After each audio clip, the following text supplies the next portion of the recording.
அடமானத்தில் இருக்கும் தங்க நகையை மீட்கும் சிறந்த வழி பிரைம் கோல்ட் ஹப். தொடர்புக்கு 9840551787.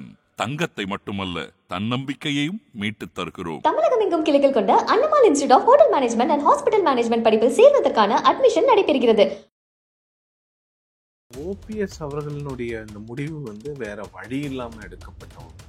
ரெண்டு பக்கமா ஓகே. ஒன்று ஓபிஎஸ் அவர்கள் தன்னுடைய எதிர்காலத்தை பாஜகவிடம் ஒப்படைத்ததனால் வந்த வினை. ரெண்டாவது, இவருடன் எந்த ஒரு உறவையும் வைத்துக் கொண்டால் அது அதிமுக பாஜக உறவை பாதிக்கும். இதுல முழுக்க முழுக்க இந்த முடிவுக்கும் சரி, ஓபிஎஸ்னுடைய பொலிட்டிக்கல் ஃபியூச்சர் இல்லாம போனதுக்கு காரணமும் ஓபிஎஸ் தானே தவிர வேற யாருமே கிடையாது. ஓபிஎஸ்க்கு அரசியல் எதிர்காலமே இல்லைன்னு சொல்ல வரீங்களா சார்? அரசியல் எதிர்காலம் இருக்கிற மாதிரி எனக்கு தெரியும். கட்சி கரவேட்டி கூட ஓபிஎஸ்ஆல கட்ட முடியல. அந்த நிலைமைக்கு வந்ததுக்கு காரணம் ஓபிஎஸ் அவர்கள் மட்டும்தான் இதுக்கு பொறுப்பா சார்? மட்டும்தான். ஏடிஎம்கேல இருக்கக்கூடிய ப்ராப்ளம்ஸ் எல்லாம் யாரு அந்த ப்ராப்ளம்ஸ் எல்லாம் முதல்ல ஆரம்பிச்சது? ஓபிஎஸ் தான். ஆமா, வேற யாருமே ஆரம்பிக்கலையே. இவர் அந்த ரிபிலியன் பண்ணாம இருந்ததா கட்சி ஒற்றுமையா இருந்திருக்குமா இல்லையாங்கிறது எனக்கு தெரியாது. ஆனால் இவர் பண்ண ஆரம்பித்த பிறகுதான் அந்த கட்சி பல பிரச்சனைகளை 2022-24 வரை சந்தித்துக் கொண்டிருக்கிறது. ஆனா சவுத்துல அந்த முக்குலத்தோருங்கிற ஒரு ஃபேக்டர் இருக்கு. ஓபிஎஸ் அவர்கள் வெளில போயிட்டாரு, அந்த ஓட்டு நிச்சயமா அந்த இம்பாக்ட் இருக்கும். அந்த இம்பாக்ட பத்தி கவலைப்படல அதிமுகங்கிறது தான் என்னுடைய கருத்து. இன்ஃபேக்ட் பிஜேபியும் கவலைப்படலையே. திமுக வீழ்த்தணும். பிஜேபிக்கு 26 ரொம்ப இம்பார்ட்டன்ட் எல்லாம் கிடையாது. ஏடிஎம்கேக்கு மட்டும்தான். அப்புறம் ஏன் சார் முன்கூட்டியே கூட்டணி வச்சாங்க? வீக்கெண்ட் பண்ணணும் தான் வச்சாங்க. வேற என்ன, இவங்க விஜய் கிட்டயோ இல்ல வேற யாருக்கிட்டயோ போயிடக்கூடாது அதிமுகங்கிறதுக்காக தான் ஒரு வருஷத்துக்கு முன்னால கூட்டணி வச்சாங்க. சார், விஜய் சமீபத்தில் அவங்க ஆப் அறிமுகவிழாவில் கூட பேசியிருந்தாரு. 67-77 அதையே சொல்றாரு. அது சாத்தியமா சார்? அது சாத்தியமாங்கிறது நாம பொறுத்திருந்து தான் பார்க்கணும். அவர் ஒரு பரிமாணத்தை சொல்றாரு. அந்த மாதிரி இப்போ இருக்கோங்கிறாரு. சரி, 26 இல்லைன்னா 31 இருந்துட்டு போகுது. அப்படிதான் நீங்க அதை எடுத்துக்கணும். இல்ல 36 சிஎம் ரேஸ் தான் விஜய் நிச்சயமா இருப்பார்னு சொல்ல வரீங்க? நிச்சயமா இருக்கிறாரு. அதுல என்ன சந்தேகம்? ஓபிஎஸ்க்கு என்னதான் சார் ஆப்ஷன் இருக்கு? அரசியல் விஜயோட போலாம். அவருடைய பையன் 2 பேருக்கும் ஏதாவது சீட்டு கிட்ட வாங்கி கொடுக்கலாம் விஜய் கிட்ட. அது மட்டும் பண்ணலாம். திமுகவோட அவர் சென்றால் அவருக்கு எதிர்காலம் எங்கேயுமே கிடையாது. விஜயோட போனா ஓரளவுக்கு பெட்டரா. ஆதனையர்களுக்கு அன்பு வணக்கம். இன்று நம்மோடு பெங்களூருவில் இருந்து வெளிவரும் டெக்கான் ஹெரால்டு ஆங்கில ஏட்டின் தமிழக செய்தியாளர் திருமிகு சிவப்பிரியன் அவர்கள். வணக்கம் சார். வணக்கம். நல்லா இருக்கீங்களா சார்? நல்லா. தமிழ்நாடுடைய முன்னாள் முதல்வர் ஓபிஎஸ் அவர்கள் பாஜக கூட்டணியில இருந்து வெளியே வந்திருக்காரு. வெளியே வருவதற்கு ஒரு நாளுக்கு முன்பாகவே நீங்க டெக்கான் ஹெரால்ட்ல ஒரு கட்டுரை ஒன்று எழுதியிருக்கீங்க. ஒரு சின்ன செய்தியாவே எழுதியிருக்கீங்க. பாஜகவால் ஓபிஎஸ் அவமானப்படுத்தப்பட்டிருக்கிறார், இதன் காரணமாக என்டிஏ கூட்டணியிலிருந்து வெளியேறுவார்னு ஒரு கட்டுரை. அது உண்மையாகவும் ஆயிடுச்சு. பாஜக கூட்டணியிலிருந்து வெளியே வந்ததுக்கு என்ன காரணம்? குறிப்பாக தொடர்ச்சியாக ஓபிஎஸ்க்கு பாஜக தரப்பிலிருந்து யாரும் நேரம் கொடுக்காததன் காரணமாக தான் இந்த முடிவை ஓபிஎஸ் அவர்கள் எடுத்திருக்காரா? எப்படி சார் புரிஞ்சுக்கிறது? இல்ல, ஓபிஎஸ் அவர்களுடைய இந்த முடிவு வேற வழி இல்லாம எடுக்கப்பட்ட ஒரு முடிவு. ரெண்டு பக்கமா இதை பார்க்கணும். ஓகே. ஒன்று ஓபிஎஸ் அவர்கள் தன்னுடைய எதிர்காலத்தை பாஜகவிடம் ஒப்படைத்ததனால் வந்த வினை இது. ஓகே. தன்னுடைய பொலிட்டிக்கல் கேம் எல்லாம் விளையாடாம எல்லாம் பாஜக பார்த்துக்கும் அப்படின்னு இருந்ததுனால அன்னைக்கு இவருக்கு வந்த நிலைமை. தர்ம யுத்தத்திலிருந்து சொல்றீங்களா சார்? தர்ம யுத்தத்துல இருந்து ஒண்ணு. ரெண்டாவது, இவருடன் எந்த ஒரு உறவையும் வைத்து கொண்டால் அது அதிமுக பாஜக உறவை பாதிக்கும். எடப்பாடி பழனிசாமி அவர்கள் இதை விரும்ப மாட்டார்கள் அப்படின்னு பாஜக நினைக்கிறதுனால வந்த ஒரு இதுதான் ரெண்டு டெவலப்மெண்ட். முதல்ல பாத்தீங்கன்னா ஓபிஎஸ் அவர்களுக்கு கிட்டத்தட்ட 2024 தேர்தலே பாத்தீங்கன்னா அவருக்கு கட்சி இல்லாம, அவருக்கு எந்த ஒரு சிம்பல் இல்லாம இருந்ததுனால ஒரு இண்டிபெண்டா போட்டியிட வேண்டிய ஒரு சிச்சுவேஷன் அவருக்கு ஏற்பட்டது. ஏன்னா நான் ஏற்கனவே சொன்ன மாதிரி அவர் பாஜகவை ரொம்ப நம்பிட்டார். சின்ன வங்கி கொடுத்துருவாங்க, ஏதாவது பண்ணிடுவாங்க அப்படின்னு எல்லாத்தையுமே பாஜக கிட்ட கொடுத்ததுனால வந்ததனுடைய விளைவாக தான் இது. ஸோ இண்டிபெண்ட் ஆனார். அதன் பிறகு பாஜக அவரை ரொம்ப க்ளோஸாக வச்சுருந்தாங்க. இஃப்தாருக்கு கூப்பிடுறது அப்படி இப்படின்னு எல்லா வேலைகளையும் பண்ணிக்கிட்டு இருந்தாங்க. ஸோ ஒருவேளை இது அண்ணாமலையால் அமைத்த கூட்டணி என்டிஏ, இந்த என்டிஏல ஓபிஎஸ் அவர்கள் வேண்டாம் அப்படின்னு இன்னைக்கு இருக்கிறவங்க நினச்சிருக்கலாம். ஒன்று. ஓகே. ரெண்டாவது, இதுல என்னன்னா இபிஎஸ் அவர்களுக்கு இணக்கமாக செல்ல வேண்டும். இபிஎஸ் அவர்களை எந்த விதத்திலும் வந்து காயப்படுத்தி விடக்கூடாது. காயப்படுத்தி விடக்கூடாது அப்படின்னு பாஜக நினைக்கிறதுனால வந்ததனுடைய விளைவாக. ஓகே, இதுல முழுக்க முழுக்க இந்த முடிவுக்கும் சரி, ஓபிஎஸ்னுடைய பொலிட்டிக்கல் ஃபியூச்சர் இல்லாம போனதுக்கு காரணமும் ஓபிஎஸ் தானே தவிர வேற யாருமே கிடையாது. ஓபிஎஸ்க்கு அரசியல் எதிர்காலமே இல்லைன்னு சொல்ல வரீங்களா சார்? அரசியல் எதிர்காலம் இருக்கிற மாதிரி எனக்கு தெரியல. ஓகே சார், குறிப்பாக பாஜகவை நம்பி இந்த நிலைமைக்கு ஓபிஎஸ் அவர்கள் வந்துட்டாருன்னு நீங்க சொல்றீங்க. பிரதமர் தமிழ்நாடு வருவதற்கு ஒரு நாளைக்கு முன்பு கூட ஒரு அறிக்கை ஒன்று கொடுத்திருந்தார். ஏர்போர்ட்ல வந்து வரவேற்று வழி அனுப்புவதற்கு நேரம் கிடைத்தால் பாகியம்னு சொன்ன ஓபிஎஸ் அவர்கள் மறுநாளே அதுக்கு வாய்ப்பு கிடைக்கல, எஸ்எஸ்ஏ நிதி கொடுக்கணும்னு பாஜகவை எதிர்த்து வந்து அறிக்கை கொடுத்திருக்காரு. ஸோ பொறுத்து பார்த்து தான் வந்து பாஜக கூட்டணியை விட்டு வெளியே வந்துட்டாரு போல இருக்கே சார் ஓபிஎஸ். நிச்சயமா ஒரு முன்னாள் முதலமைச்சர் வந்து உங்களை பார்க்க அனுமதி கொடுத்தால் பாகியம் அப்படின்னு ஒரு ஸ்டேட்மெண்ட் கொடுக்க வைக்கிறதே வந்து அப்போ என்னன்னா உங்களுடைய ஃபோன் கால்ஸை யாரும் எடுக்கல, உங்களை யாரும் மதிக்கலைன்னும் போது தான் அது வந்து பொதுவெளியில உங்களை பார்ப்பதற்கு நான் பாகியப்பட்டிருப்பேன் அப்படின்னு அவருக்கு ஒரு கடிதம் எழுதி அந்த கடிதத்தை எக்ஸ்ல போடும் போதே அவருக்கு பொலிட்டிக்கலா ஒண்ணுமே இல்லை, ஸ்டேக்கே அங்க இல்லை, வேற வழி இல்லை.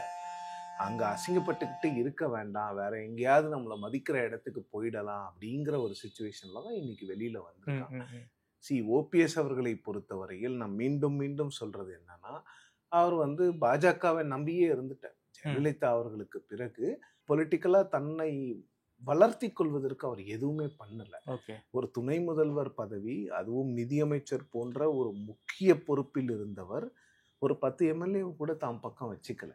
அவர் வந்து அன்னைக்கு எடப்பாடி பழனிசாமி அவர்கள் முதலமைச்சராக இருந்த போது இவர் 2-3 ஃபைலை நிறுத்தி இருந்தாருன்னா அன்னைக்கு அலறி இருக்கும்.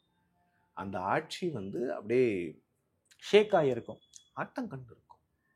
அந்த ஒரு பொறுப்பில் இருந்தவர் இந்த பொறுப்பை மட்டும் என்ஜாய் பண்ணிட்டு எந்த ஒரு ரெஸ்பான்சிபிலிட்டியும் எக்ஸசைஸ் பண்ணாம எதையுமே பண்ணாம எல்லாம் பிஜேபி பார்த்துப்பாங்க, நமக்கு அம்மாவால் அடையாளம் காட்டப்பட்டவர்கள், நமக்கு தான் இந்த பதவி வரும் அப்படின்னு அவர் வந்து ஒரு கற்பனையிலே தன்னுடைய அரசியல் அந்த துணை முதல்வர் பதவியை வந்து அவர் கடந்து விட்டார். 4.5 ஆண்டுகள் கற்பனையில தான் இருந்தார்.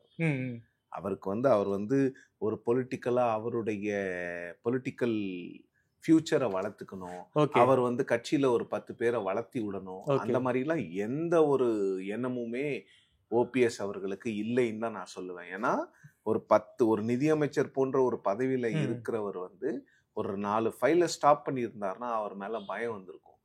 ஒரு 20-30 எம்எல்ஏ அவரை போய் பார்த்திருப்பாங்க, ஒரு 10 அமைச்சர் அவர் கூட இருந்திருப்பாங்க. எல்லா பவருமே இபிஎஸ் கிட்ட இவரே தாரவாத்து கொடுத்துட்டாரு. குறிப்பா இபிஎஸ் தான் முதலமைச்சர், எந்த மாற்று கருத்தும் இல்ல. ஆனா நீங்க நிதியமைச்சரா இருக்கும் போது துணை முதலமைச்சராக அந்த 2019 வரைக்கும் அந்த ஆட்சி வந்து ஒரு வேஃபர் தின் மெஜாரிட்டியில தான் ஓடிட்டு இருந்தது. அந்த டைம்ல உங்களுக்கு பாஜக வந்து முழுமையா உங்களை நம்பினாங்க. அந்த டைம்ல நீங்க என்ன பண்ணிருக்கணும், உங்களோட பொலிட்டிக்கல் அத்தாரிட்டியை அசர்ட் பண்ணிருக்கணும். நிச்சயமா அதிமுகவுல நீங்க கோஆர்டினேட்டரா இருந்தீங்க, அப்ப என்னவெல்லாம் நீங்கள் பண்ணியிருக்கலாம். வாரத்துக்கு ஒரு முறை கூட்டம் போடுறது, அப்போ வந்து டெக்னிக்கலா பாத்தீங்கன்னா எடப்பாடி பழனிசாமி அவர்கள் வந்து இவருக்கு கீழே தான் இருக்கிறாரு, வாங்க அப்படின்னு சொல்லி இருக்கலாம். நிதியமைச்சரா நிறைய ஃபைல்ஸ் ஸ்டாப் பண்ணி தன்னுடைய பொலிட்டிக்கல் அசர்ஷனை அவர் பண்ணிருக்கலாம். எதையுமே பண்ணல, 10 பேரை கூட வச்சுக்கல. அப்புறம் எப்படி வருவாங்க? அதன் பிறகு எடப்பாடி பழனிசாமி அவர்கள் வந்து இவரை கட்சியிலிருந்து நீக்கும் பொழுது கூட அதை வந்து ஒரு லீகல் ஃபைட்டா மாத்தினதுதான் இவ்வளவு பிரச்சனைக்கும் காரணம். பொலிட்டிக்கல் ஃபைட்டா இவர் கொண்டு போனோம், பொலிட்டிக்கல் ஃபைட்டா கொண்டு போல. ஏன் கொண்டு போலன்னா இவர்கிட்ட பொலிட்டிக்கலா ஃபைட் பண்றதுக்கு எம்எல்ஏ இல்ல, எம்பி இல்ல, யாருமே இல்ல சார். அப்ப அந்த எம்எல்ஏ எம்பி சப்போர்ட்டை வளர்த்துக்காதது யாருடைய தவறு?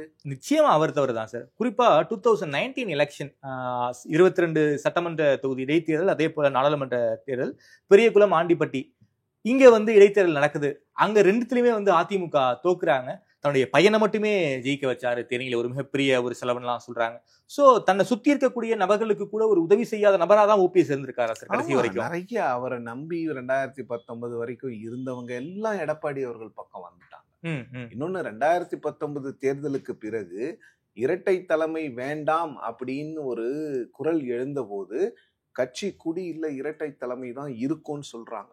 அப்பவாவது ஓபிஎஸ் அவர்கள் சுதாரித்து கொண்டு என்னைக்காவது இந்த பிரச்சனை வரும்னு ஒரு 20 மாவட்ட செயலாளர், ஒரு 30 மாவட்ட செயலாளரை தான் பக்கம் வச்சிருக்கணும்.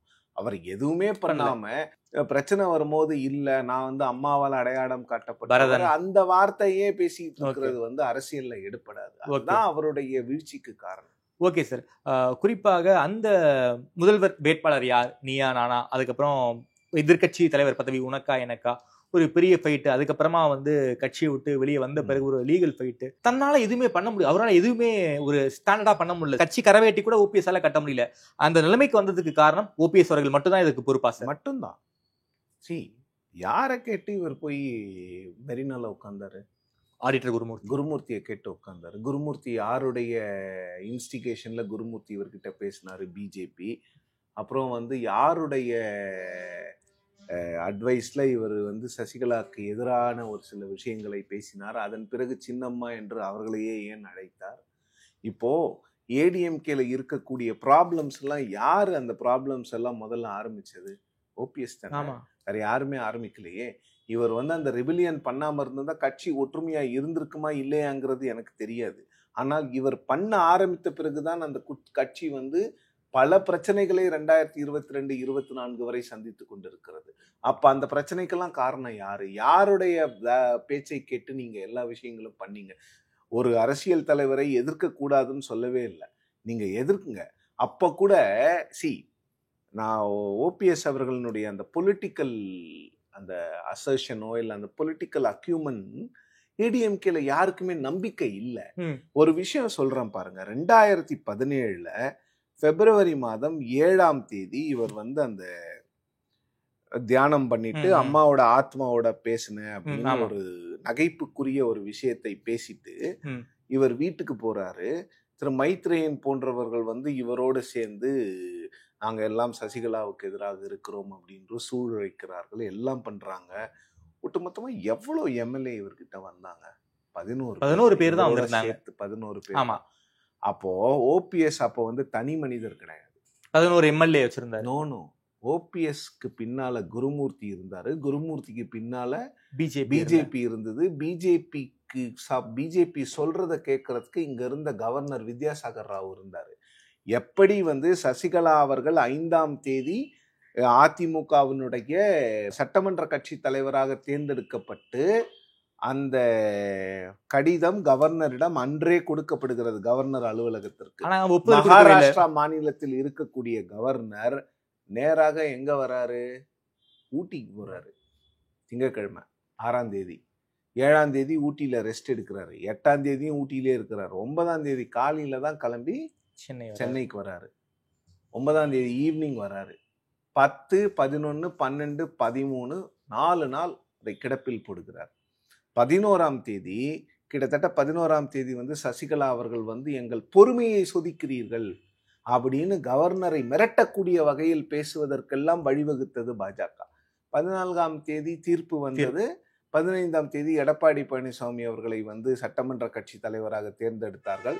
16ஆம் தேதி அழைப்பு விடுக்கப்பட்டது. 17 அவர் பதவியேற்றுக் கொண்டார். அதெல்லாம் நாடறிந்த விஷயம். ஆனா governor support, BJP support, Gurumurthy அவர்களுடைய சப்போர்ட் எல்லாருக்குமே தெரியும் ஓபிஎஸ் பின்னால பாஜக இருக்குன்னு. ஆனா யாருமே அவர் பக்கம் போறதுக்கு விரும்பாதது காரணம் இவரை நம்ப முடியாது, இவர் என்ன பண்ணுவாருன்னு தெரியாது அப்படிங்கிற ஒரு காரணத்துக்காக தான் அவர்களால் செல்ல முடியவில்லை. அப்போ பிஜேபியோட அவ்வளவு பெரிய பேக்கிங் இருந்தப்பவே யாரும் அவரை வந்து பொலிட்டிக்கலா அவரை வந்து ஒரு பெரிய ஒரு அசர்ட்டிவ் பர்சனா யாருமே பார்க்கல. ஓகே சார், குறிப்பாக பாஜகவுக்கு ஒரு எய்ம் இருந்துச்சு, அது இப்போ வரைக்கும் அந்த எய்ம் இருக்கு. அதிமுகவை ரீப்ளேஸ் பண்ணிட்டு அந்த இடத்துல நம்ம எப்படியாவது வந்துடணும்னு நினைச்சாங்க. அதற்கு தான் ஓபிஎஸ் அவர்களை வந்து கையில் எடுத்தாங்க. ஓபிஎஸ் அவர்களும் எடுப்பார் கைப்பிள்ளையா அந்த வேலையெல்லாம் பண்ணாரு. ஸோ இப்போ ஓபிஎஸ் வச்சுக்கிட்டு அந்த வேலையை பண்ண முடியாது, ஓபிஎஸ் அதற்கும் வந்து தகுதி இல்லாதவர், அதன் காரணமா தான் ஓபிஎஸ் வந்து கை கழுவிட்டாங்க பாஜக. ஓபிஎஸ் வந்து கட்சிக்குள்ள எதையுமே அவரால் பண்ணிக்க முடியல, அதனால அவர் கட்சியில இருந்து நீக்கிட்டாங்க. அதன் பிறகு பாஜக அதுல விளையாட முடியாது.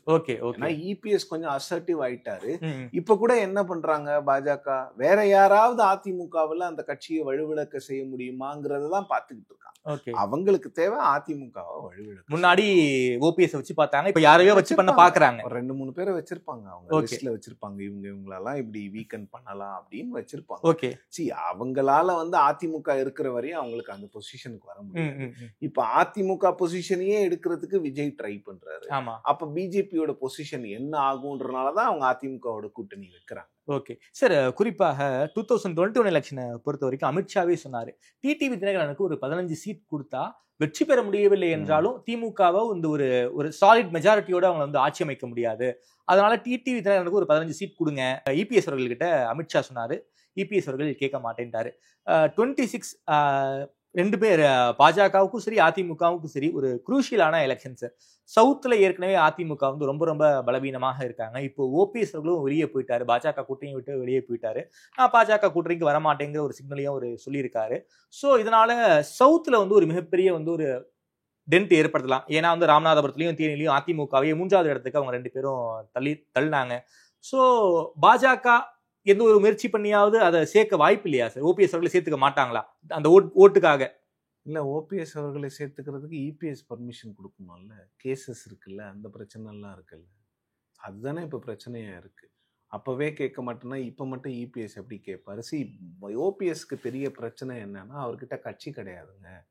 அவர் நாளைக்கு உள்ள வந்துட்டு எனக்கு ரெட்டையில சிம்பிள் கொடுங்கன்னு கேட்டா யாரு கொடுக்குறது ரெட்டையில சிம்பிள்? அவர் வேற எந்த சிம்பிள்ல போட்டிடுவாரு? அவர் ஒருத்தர் இண்டிபெண்டா போட்டிட்டுருவாரு. எத்தனை பேருக்கு அவர் சிம்பிள் வாங்க முடியும்? இல்ல அவர் பிஜேபியில போய் சேர்ந்துட்டு இருக்கணும். பிஜேபியில சேர்ந்தாலும் அவருக்கு பெரிய மரியாதை கிடையாது. அப்ப அவரால் வேற ஒண்ணுமே பண்ண முடியாது. அதே வந்து டிடிவி தினகரன் அவர்களை இபிஎஸ் ஏற்றுக்கொள்ள வேண்டிய கட்டாயம் வரும். ஓகே, நிச்சயமா வரும். ஏன்னா அவருக்கு ஒரு தனி கட்சி இருக்கிறது. அவருக்கு என்னன்னா பிரச்சாரம் பண்ண மாட்டேன்னு வேணா சொல்லலாம். சமீபத்துல ஒரு நேர்காணல் கொடுத்திருந்தாரு. டிடிவி தினகரனை பத்தி கேள்வி கேட்கும்போது காலம் பதில் சொல்லணும்னு சொல்லியிருக்காரு. ஆனா ஓபிஎஸ் அவர்களுக்கு அப்படி சொல்லவே இல்லை. காலம் கடந்து விட்டதுங்கிறாரு ஓபிஎஸ் அவர்களுக்கு. அப்படின்னா ஓபிஎஸ்க்கு உள்ளுக்குள்ள இடமே இல்லைங்கிறத வந்து இபிஎஸ் உறுதிப்படுத்திட்டாரா? நிச்சயமா அதை தான் நான் சொல்ல வரேன். இபிஎஸ்க்கு வந்து ஓபிஎஸ் வந்து கேஸ் எல்லாம் போட்டிருக்காங்க. நிறைய கேஸ் இன்னும் பெண்டிங்ல இருக்கு. அதனால அவர் நிச்சயமா ஓபிஎஸ் ஏற்றுக்கொள்ளவே முடியாது. டிடிவி தினகரன் வேற கட்சியில இருக்காரு. இவர் இன்னும் நான் அதிமுக மீட் பண்ணல சொல்லியிருக்காரு. இப்ப டிடிவி தினகரன் வந்து எடப்பாடி பழனிசாமியை கிரிட்டிசைஸ் பண்றதை விட்டுட்டாரு. அதிமுக மீட் போங்கிற பேச்செல்லாம் பேசுறது. அதிமுக மீட் போன்னு பேசுறவங்க கிட்ட எப்படி இவரு ஒரு நல்ல உறவோடு இருக்க முடியும்? ஓகே, ஆனா சவுத்துல அந்த முக்குலத்தோடுங்கிற ஒரு ஃபேக்டர் இருக்கு. ஓபிஎஸ் அவர்கள் வெளில போயிட்டாரு, அந்த ஓட்டு நிச்சயமா அந்த இம்பாக்ட் இருக்கும். அந்த இம்பாக்ட பத்தி கவலைப்படல அதிமுகங்கிறது தான் என்னுடைய கருத்து. இன்ஃபேக்ட் பிஜேபியும் கவலைப்படலையே. திமுக வீழ்த்தணும் அப்படின்னா பிஜேபிக்கு வந்து 26 வந்து ரொம்ப இம்பார்ட்டன்ட் எல்லாம் கிடையாது. ஏடிஎம்கேக்கு மட்டும்தான். அப்புறம் ஏன் சார் முன்கூட்டியே கூட்டணி வச்சாங்க? வீக்கெண்ட் பண்ணணும் தான் வச்சாங்க. வேற என்ன, இவங்க விஜய் கிட்டயோ இல்ல வேற யாருக்கிட்டயோ போயிடக்கூடாது அதிமுகங்கிறதுக்காக தான் ஒரு வருஷத்துக்கு முன்னால கூட்டணி வச்சது. ஸோ துரதிராஷ்டாலிங்கனம் தான். இல்ல, அதிமுக வேற எங்கேயும் போயிடக்கூடாது, அவங்கள பிளாக் பண்ணுன்றதுக்காக தான் கூட்டணியே வச்சாங்க. ஓகே, ஆனா பிஜேபிக்கு 26 பெரிய மேட்டர் கிடையாது, 29 தான் அவங்க டார்கெட். நிச்சயமா நயனாரே சொல்லியிருக்காரு, நான் சொல்ல சொன்னாரா இல்லையா? 26 முக்கியம் இல்ல, 29 தான் முக்கியம்னு பிஜேபி ஸ்டேட் பிரசிடென்ட் சொன்னாரா இல்லையா? சொன்னாரு சார். அவ்வளவுதான் சார். குறிப்பா ஒரே நாள்ல முதல்வரை 2 முறை ஓபிஎஸ் அவர்கள் பார்த்திருக்காரு. இது வந்து அதிமுக காரங்க எப்படி எடுத்துப்பாங்கன்னா, அவங்க வந்து திமுக எதிர்ப்பு தான் அவங்களுடைய வந்து உயிர் நாடி பிரச்சாரமே. ஸோ ஒரே நாள் 2 முறை பார்த்திருக்காரு. இதுவுமே விமர்சனத்துக்குள்ளாக இருக்கு. ஆப்ஷன்ஸ் ஓபன் பண்ணி வச்சிருக்காரா ஓபிஎஸ்? எனக்கு விஜய் ஆப்ஷன் இருக்கு, டிஎம்கே ஆப்ஷன் இருக்குன்னு ஆப்ஷன்ஸ் ஓபன் பண்ணி வச்சிருக்காரு. தான் போய் பார்த்தாரா? ஓபிஎஸ்க்கு ஆப்ஷன்லாம் இல்லைங்க. அவர் யாராவது நம்மளை கூப்பிடுவாங்களான்னு எதிர்பார்த்துட்டு இருக்காரு. விஜய் வந்து மேபி அவர் அட்வைசரா வச்சுக்கலாம் கூட, ஒரு மூத்த அரசியல்வாதி அப்படின்னு சொல்லிட்டு ஒரு அட்வைசரா அவர் கூட வச்சுக்கலாம். அது மட்டும்தான் அவர் பண்ண முடியாது. திமுக வந்து ஓபிஎஸ்ஐ எவ்வளவு தூரம் விலக்கி வைக்கிறார்களோ அவ்வளவு தூரம் திமுகவுக்கு நல்லது. ஏன்னா இது வந்து ஏடிஎம்கே காரங்க கிட்ட ஒரு நல்ல ஒரு அபிப்பிராயத்தை ஏற்படுத்தாது. ஒன்று. ரெண்டாவது, நீங்கள் ஓபிஎஸ்ஐ உங்கள் அருகில் வைத்து கொண்டீர்கள் என்றால் உங்களால் விமர்சனம் செய்யப்படுகின்ற பாஜகவை உங்களால் விமர்சனம் செய்யவே முடியாது. ஏனென்றால் இன்று நீங்கள் என்னென்னலாம் அதிமுகவை சொல்றீங்க வார்த்தைகள், நீங்க தமிழ்நாட்டினுடைய உரிமைகளை தார வார்த்து விட்டீர்கள், இது பண்ணிட்டீங்க, எல்லாத்துக்கும் காரணம் யாரு? இவர் போட்ட பிள்ளையார் சொல்லி தானே, இவர் தானே முதல்ல கொண்டு போய் பாஜக கிட்ட வந்து கட்சியை நீங்க வச்சுக்கோங்க, நீங்க பாத்துக்கோங்கன்னு சொன்னவரு.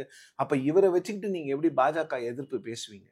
இன்னைக்கு திரும்ப பேசியிருக்காரு, ஓபிஎஸ் எங்க கூட்டணிக்கு வந்தாலும் வரக்கூடா வந்தால் வரவேற்போம்ங்கிறதெல்லாம் பேசிட்டு போட்டோம். ஆனா திமுக கூட்டணியில் ஓபிஎஸ் இருந்தால் அது திமுக கூட்டணிக்கு ஒரு கவுண்டர் ப்ரொடக்டிவா போய் முடியும். ஓகே, நிச்சயமா கவுண்டர் ப்ரொடக்டிவா முடியும். பாஜகவோடு உறவாடியது மட்டுமல்லாமல் ஒரு சொந்த கட்சியில் பாஜகவை வந்து அந்த ஃபிஷிங் இன் ட்ரபிள்டு வாட்டர்ஸ் மாதிரி என்ன வேணாலும் பண்ணலாம், நினைச்ச நேரத்துக்கு கட்சியை உடைக்கலாம், நினைச்ச நேரத்துக்கு கட்சியை இணைக்கலாங்கிற அளவுக்கு அவங்களுக்கு சுதந்திரம் கொடுத்த ஒருத்தர் இன்னைக்கு ஏதோ ஒரு பர்சனல் இஷ்யூனால வெளில வரானோடனே அவரை தூக்கி வைத்து கொண்டாடுவது வந்து அது முழுக்க முழுக்க அரசியல் சந்தர்ப்பவாதம்.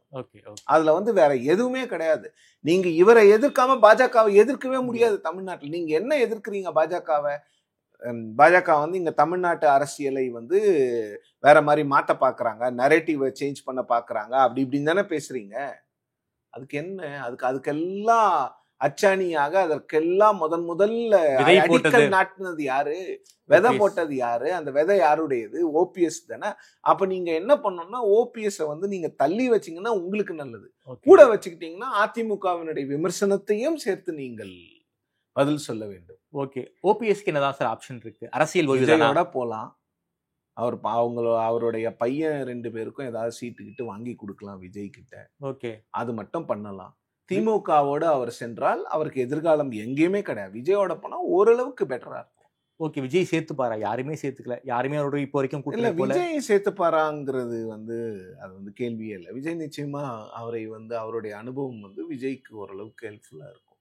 அவர் ஒன்றும் பெருசா அட்வைஸ் பண்ண போதில்லை, பட் இருந்தாலும் ஒரு ஸ்டேஜருக்காக ஒரு ஃபேஸா கூட வச்சுக்கலாம். தேமுதிக பிரேமலதா விஜயகாந்த் அவர்கள் கூட சிஎம் போய் பார்த்துருக்காங்க.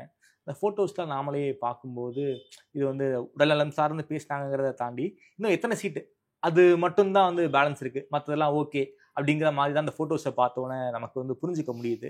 இல்லை சார், உள்ளுக்குள்ள வர வாய்ப்பு இருக்கா தேமுதிக திமுக? இல்லை, இந்த முறை ஒரு ராஜ்யசபா சீட்டை வந்து ஏடிஎம்கே கொடுத்துருந்தா இந்த ஸ்பெகுலேஷன்லாம் வந்து இருக்காது. தேமுதிகவை பொறுத்த வரைக்கும் அவங்களுக்கு தேவை ராஜ்யசபா சீட், அவ்வளோதான். அது எங்க கிடைக்குதோ அங்கே போவோம். இல்லை, எங்க நாடாளுமன்றத்தில் எங்களுக்கு பாஜக கிடைக்கல. பாஜக கொடுக்க மாட்டோம்னு சொன்னதுனால தான் அதிமுக பக்கம் வந்தாங்க. இப்போ அதிமுகவும் இழுத்தடிக்கிறதுனால திமுகவோட சேனலை ஓப்பன் பண்ணி வச்சிருக்காங்க. திமுக கொடுத்துருவாங்களா ராஜ்யசபா சீட்டு? கொடுக்குறாங்களான்னு மார்ச் வரைக்கும் பொறுத்திருந்து பார்த்தா தானே தெரியும். திமுகவுக்கு அவங்கள கூப்பிட்டா ராஜ்யசபா சீட்டு மட்டும் இருந்தால் பரவாயில்ல, அசம்பிளி சீட்டு எங்கே எடுத்து கொடுப்பாங்க? அவங்க கோட்டாலேருந்து தானே எடுத்து கொடுக்கணும். இன்னும் காங்கிரஸ்க்கு 25லேருந்து குறைச்சிங்கன்னா பிரச்சனை வரும். விசிகாக்கு எப்படி 6 கொடுப்பீங்க? அவங்களுக்கு ஏற்றி கொடுக்கணும். அப்போ இவ்வளவு பிரச்சனைகள் உங்கள் கட்சியில் வச்சுக்கிட்டு, உங்கள் கூட்டணியில் வச்சுக்கிட்டு நீங்கள் இன்னொரு புது ஆளை கூட்டிகிட்டு வந்தீங்கன்னா அவங்களுக்கு ஸ்பேஸ் தேடணும்ல, உங்களுக்கு எங்கே கொடுப்பீங்க? அப்போ அதெல்லாம் திமுக யோசிக்கணும். திமுகவோடு வருவதற்கு ஆசைப்படுவார்கள். அதிகாரத்தில் இருக்கிறாங்க. இன்னொன்று பார்த்தீங்கன்னா 4 முனை போட்டியாக வந்ததுன்னா திமுகவுக்கு சாதகமாக இருக்கும். ஒரு ஆளுங்கட்சியோட ஒரு தொடர்பில் இருப்போம், ஒரு 4 எம்எல்ஏ இருப்போம்னு நினைப்பாங்க. ராஜ்யசபா கிடைச்சிரும், அவங்களுடைய பிறவி பலனை எய்து விடலாம். ஓகே, ராஜ்யசபா தான் ஒரு டார்கெட் போல இருக்கே சார். ராஜ்யசபா தான் டார்கெட். இப்போ கமலஹாசனுக்கு என்ன டார்கெட்? என்ன இவங்களுக்குலாம் என்ன டார்கெட்டாக இருக்க முடியும் சொல்லுங்க? ஏதோ ஒரு ஆசையில் வராங்க, இல்லைன்ன உடனே ஓகே டெல்லிக்கு போயிடலாம், ஏதாவது ஒரு கட்சியோட கூட்டணி வச்சு லோக்சபாவில் ஜெயிக்க முடியலன்னா ராஜ்யசபாவுக்கு போயிடலாம் அப்படிங்கிறது தான் இவங்களுடைய எண்ணமாக இருக்கிறது. அவங்களுக்கு தேவை ஒரு பதவி. எடப்பாடி என்ன சொன்னாரு, இப்பவே எங்களுக்கு வந்து நாடாளுமன்றத்தை பெரிய ரெப்ரசன்டேஷன்ல இருக்கிறது 2 சீட்டு, அதுல உங்களுக்கு ஒன்று எங்களுக்கு ஒன்று கொடுக்க முடியாது, நெக்ஸ்ட் செஷன்ல உங்களுக்கு தரையான எடப்பாடி அஷூரன்ஸ் கொடுத்தாருல சார், அதையே வந்து அது வந்து நீங்க வந்து அஷூரன்ஸ் கொடுக்கறது கரெக்டுங்க, பட் அது ஏத்துக்கிறதும் அவங்களுடைய பர்சனல் இது இல்லை. அவங்க நம்பாம இருந்திருக்கலாம். இல்லை ஸ்டாலின் அவர்களை பார்க்கறது கூட அடுத்த முறை நீங்க எங்களுக்கு கொடுக்கணும், ஏன்னா இங்க பெருசா சீட்டு கிடைக்காது. ஏடிஎம்கே கூட்டணியில சீட்டு கொஞ்சம் கிடைக்கும், ஆனா ஜெயிப்பாங்களாங்கிறது வந்து அது இங்க இந்த கூட்டணியில மட்டும். நீங்க எல்லா கூட்டணி போன முறை பாருங்க, லெஃப்ட் 6 இடத்துல நின்று 2 இடத்துல தான் ஜெயிக்க முடிஞ்சது. ஆனா காங்கிரஸ் 25ல நின்று 18 இடத்துல ஜெயிச்சாங்க. வந்து கொடுக்கப்படுகின்ற தொகுதி, உங்களுக்கு எப்படி வேலை செய்யறாங்க, உங்களோட ஆட்டிடியூட் எப்படி இருக்கு, எல்லாத்தையும் பொறுத்து தான் இருக்குது. கேண்டிடேட் செலெக்ஷன் எல்லாத்தையுமே இருக்கு. Okay sir. குறிப்பாக இந்த எலெக்ஷனை வந்து எப்படி சார் 4 கார்னர் கான்டெஸ்டாக தான் இருக்கும் போல இருக்கே சார் இப்போ வரைக்கும். நிச்சயமா 4 கார்னர் கான்டெஸ்ட் தான். விஜய் வந்து ஒருவேளை விஜயோடு தேசிய ஜனநாயக கூட்டணி சேர்ந்தால், அவரை முதல்வர் வேட்பாளராக ஏற்றுக்கொண்டால் 3 கார்னர் கான்டெஸ்டா மாறுறதுக்கு வாய்ப்பு இருக்கு. அதுக்கு வாய்ப்பு இல்லை. ஓகே. விஜய் இவங்களை ஏத்துக்க மாட்டாரு, இவங்க விஜய் ஏத்துக்க மாட்டாங்க. அப்போ 4 கார்னர் தான்.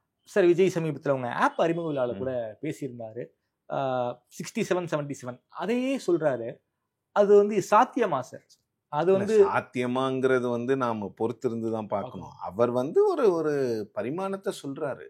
அந்த மாதிரி இப்போ இருக்கோங்கிறாரு. சரி, 26ல இல்லைன்னா 31ல இருந்துட்டு போகுது. ஓகே, அப்படிதான் நீங்க அதை எடுத்துக்கணும். இல்ல 36. ஓகே.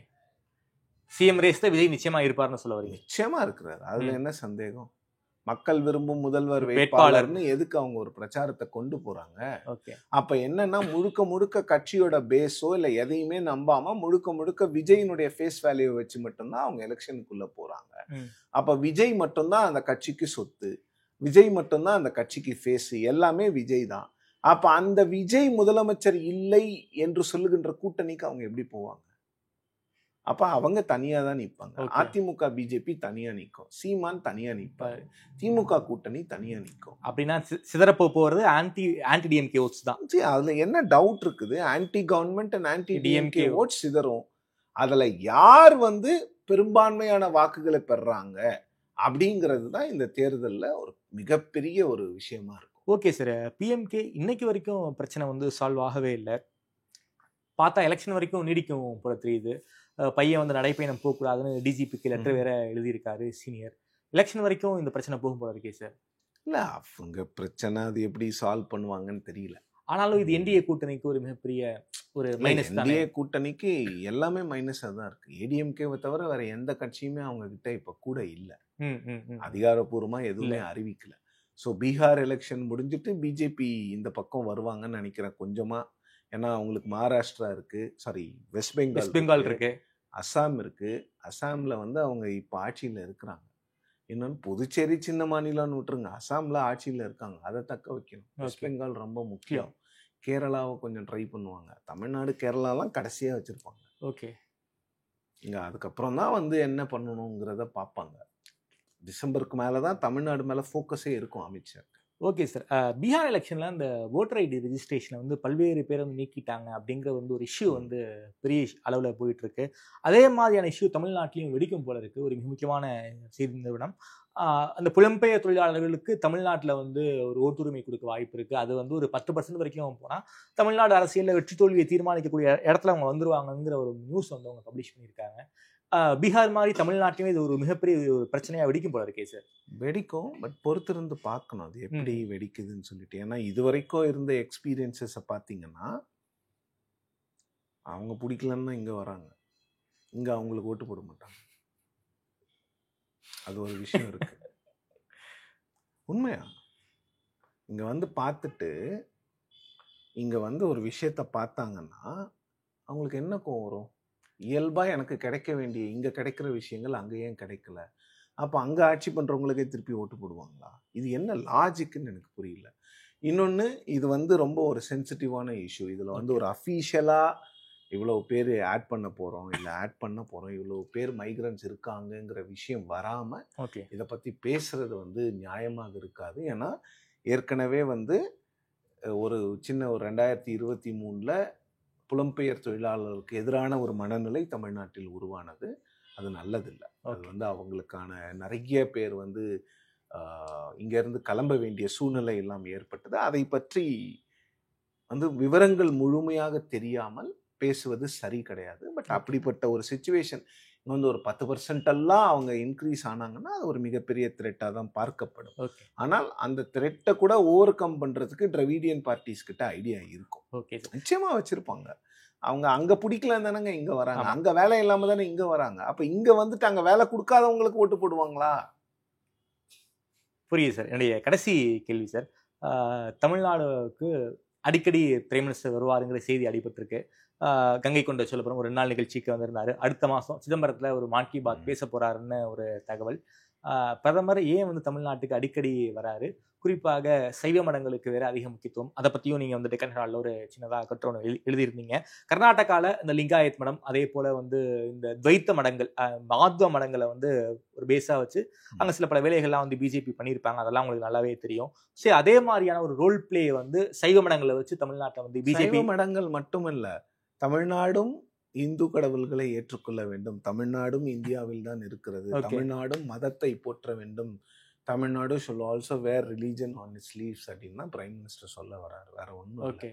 எங்களை போன்று நீங்களும் மதத்தை பேச ஆரம்பிங்க, உங்க மதத்தை பத்தி நீங்க பேசவே மாட்டேங்கிறீங்க, இங்க மக்களுக்கு வந்து மதத்தையும் அரசியலையும் பிரிச்சு அதை வந்து மாத்த ட்ரை பண்றாங்க. வேற ஒன்றும் இல்லை. அவர் இங்க வர்றதெல்லாம் காரணம் அதுதான். அவங்க என்ன சொல்ல வராங்க, இந்தியா ஒண்ணுதான், அது யாரும் இல்லைன்னு சொல்லு, இந்தியன் கல்ச்சர் ஒண்ணுதான், யாருமே இல்லைன்னு சொல்லு. பிரச்சனை என்ன ஆகுதுன்னா, நீங்க தமிழ் பேசிட்டு கடைசியில இங்கிலீஷ்ல எழுதுற லெட்டருக்கு ஹிந்தியில பதில் அனுப்புறீங்க. 3வது மொழி நாங்கள் கற்க மாட்டோம் சொன்னா எங்களுடைய தமிழ்நாட்டுக்கு சேர வேண்டிய நிதியை நீங்க வந்து கொடுக்க மறுக்கிறீங்க. அதன் பிறகு வந்து சமஸ்கிருதத்துக்கு அதிக நிதி ஒதுக்கப்படுகிறது. அதன் பிறகு வந்து நிறைய விஷயங்கள்ல வந்து தமிழ் மீது தேவையில்லாத விமர்சனங்கள்லாம் பாஜகவினுடைய 2ஆம் கட்ட தலைவர்களால் வைக்கப்படுகிறது. அப்ப நீங்க என்ன பண்ணுவீங்க? அப்ப நீங்க பேசுறது ஒண்ணு, செய்யறது ஒண்ணா தானே இருக்கு. அதனாலதான் தமிழ்நாட்டுல அவங்களால வந்து கால் ஊன்ற முடியவில்லை. ஓகே, சோ அதை மாத்தணுங்கிறதுக்காக தான் பிரதமர் அடிக்கடி பிரதமர் வராரு. அவங்க வந்து பிரதமர் வர்றதெல்லாம் எப்படின்னா, அவங்களுடைய முன்ன அண்ணாமலை ஒரு ஸ்ட்ராட்டஜி வச்சிருந்தார்ல, தனித்தே போட்டியிடணும். அப்படி தனித்தே போட்டியிடுற ஒரு சூழ்நிலையில பிரதமர் இவ்வளவு தூரம் வந்து போனாருன்னா உங்களுக்கு வந்து பிஜேபிக்கு அது பிளஸ் ஆகி. ஆனா அவங்க ஒரு கூட்டணியில போயிட்டு அவங்களே வாங்க போறது 30 சீட்டா 40 சீட்டாங்கும் போது இந்த அளவுக்கு பிஜேபி வந்து ஒரு லாங் டேர்ம் பிளான்ல தான் இதெல்லாம் பண்றாங்க. அதுதான் நான் சொன்னேன், 26லாம் அவங்களுக்கு முக்கியம் கிடையாது, லாங் டேர்ம் பிளான் வச்சிருக்காங்க தமிழ்நாட்டுக்கு. ஓகே சார், ரொம்ப நன்றி சார். குறிப்பாக தமிழ்நாடு அரசியல் தொடர்பான பல்வேறு கேள்விகளுக்கு ரொம்ப அறிவாக சொல்லியிருக்கீங்க. நேரம் கொடுத்து பேசிய நன்றி சார்.